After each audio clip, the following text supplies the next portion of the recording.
Pembacaan Alkitab dalam kitab 2 Raja-Raja pasal 11 dan 12. 2 Raja-Raja 11, Atalia dibunuh dan Yoas menjadi raja. Ketika Atalia, ibu Ahazia, melihat bahwa anaknya sudah mati, maka bangkitlah ia membinasakan semua keturunan raja. Tetapi Yoseba, anak perempuan Raja Yoram, saudara perempuan Ahazia, mengambil Yoas bin Ahazia, menculik dia dari tengah-tengah anak-anak raja yang hendak dibunuh itu, memasukkan dia dengan inang penyusunya ke dalam gudang tempat tidur, dan menyembunyikan dia terhadap Atalia, sehingga ia tidak dibunuh. Maka tinggallah dia 6 tahun lamanya bersama-sama perempuan itu dengan bersembunyi di rumah Tuhan, sementara Atalia memerintah negeri. Dalam tahun yang ke-7, Yoyada mengundang para kepala pasukan 100 dari orang Kari dan dari pasukan bentara penunggu. Disuruhnyalah mereka datang kepadanya di rumah Tuhan, lalu diikatnya perjanjian dengan mereka dengan menyuruh mereka bersumpah di rumah Tuhan. Kemudian diperlihatkannyalah anak raja itu kepada mereka. Sesudah itu ia memerintahkan kepada mereka, "Inilah yang harus kamu lakukan. Sepertiga dari kamu, yakni yang selesai bertugas pada hari Sabat di sini, tetapi mengawal di istana raja. Sepertiga lagi ada di pintu gerbang sur, dan sepertiga pula di pintu gerbang di belakang para bentara penunggu. Haruslah mengawal di istana. Dan kedua regu daripada kamu, yakni semua orang yang bertugas di sini pada hari Sabat dan mengawal di rumah Tuhan, haruslah mengelilingi raja dari segala penjuru, masing-masing dengan senjatanya di tangannya, dan siapa yang mendatangi barisan haruslah mati dibunuh, dan baiklah kamu menyertai raja setiap kali ia keluar atau masuk." Para kepala pasukan 100 itu melakukan tepat seperti yang diperintahkan Imam Yoyada. Masing-masing mengambil orang-orangnya yang selesai bertugas pada hari Sabat bersama-sama dengan orang-orang yang masuk bertugas pada hari itu. Lalu datanglah mereka kepada Imam Yoyada. Imam memberikan kepada para kepala pasukan 100 itu tombak-tombak dan perisai-perisai kepunyaan Raja Daud yang ada di rumah Tuhan.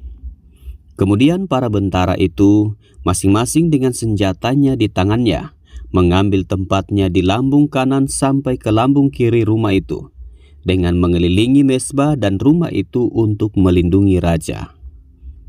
Sesudah itu Yoyada membawa anak raja itu keluar, mengenakan jejamang kepadanya dan memberikan hukum Allah kepadanya.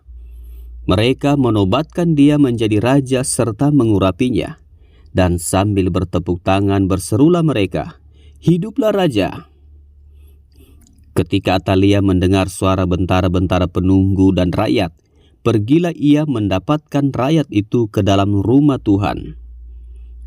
Lalu dilihatnyalah raja berdiri dekat tiang menurut kebiasaan, sedang para pemimpin dengan para pemegang nafiri ada dekat raja, dan seluruh rakyat negeri bersukaria sambil meniup nafiri. Maka Atalia mengoyakkan pakaiannya sambil berseru, "Kianat, kianat!" Tetapi Imam Yoyada memerintahkan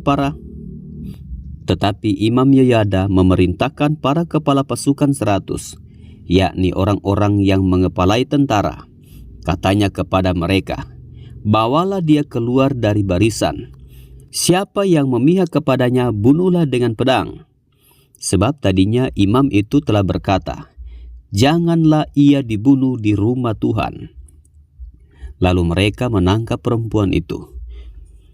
Pada waktu ia masuk ke istana raja dengan melalui pintu bagi kuda, dibunuhlah dia di situ. Kemudian Yoyada mengikat perjanjian antara Tuhan dengan raja dan rakyat, bahwa mereka menjadi umat Tuhan, juga antara raja dengan rakyat.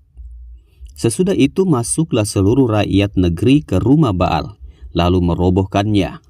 Mereka memecahkan sama sekali mezbah-mezbahnya dan patung-patung dan membunuh Matan imam Baal di depan mezbah-mezbah itu. Kemudian Imam Yoyada mengangkat penjaga-penjaga untuk rumah Tuhan.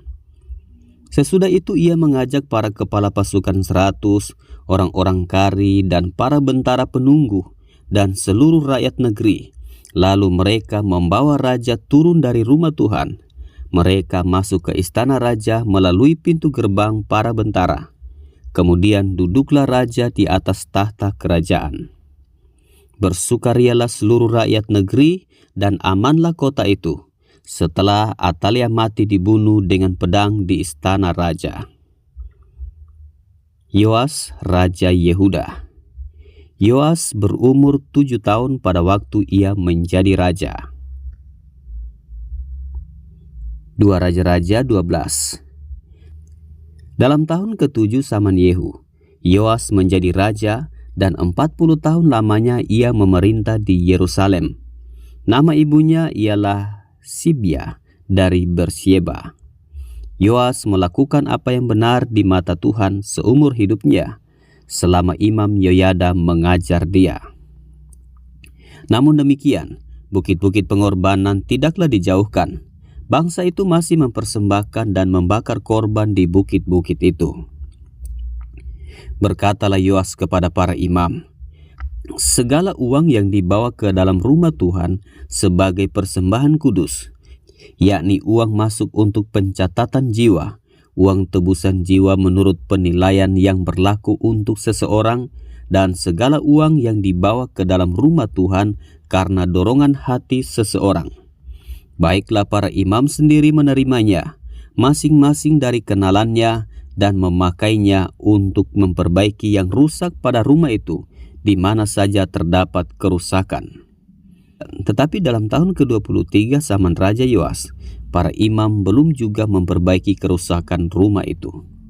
Sebab itu Raja Yoas memanggil Imam Yoyada dan imam-imam lain serta berkata kepada mereka, "Mengapa kamu tidak memperbaiki kerusakan rumah itu?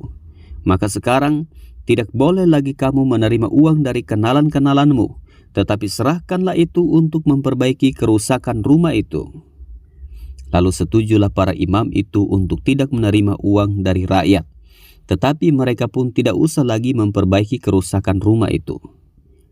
Kemudian Imam Yoyada mengambil sebuah peti, membuat lubang pada tutupnya, dan menaruhnya di samping mezbah, di sebelah kanan apabila orang masuk ke rumah Tuhan.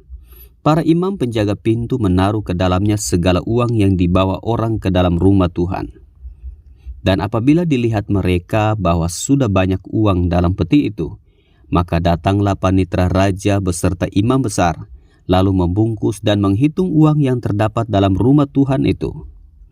Mereka menyerahkan jumlah uang yang ditentukan ke tangan para pekerja yang diangkat mengawasi rumah Tuhan, dan mereka ini membayarkannya kepada tukang-tukang kayu, kepada tukang-tukang bangunan yang mengerjakan rumah Tuhan itu, kepada tukang-tukang tembok, dan kepada tukang-tukang pemahat batu.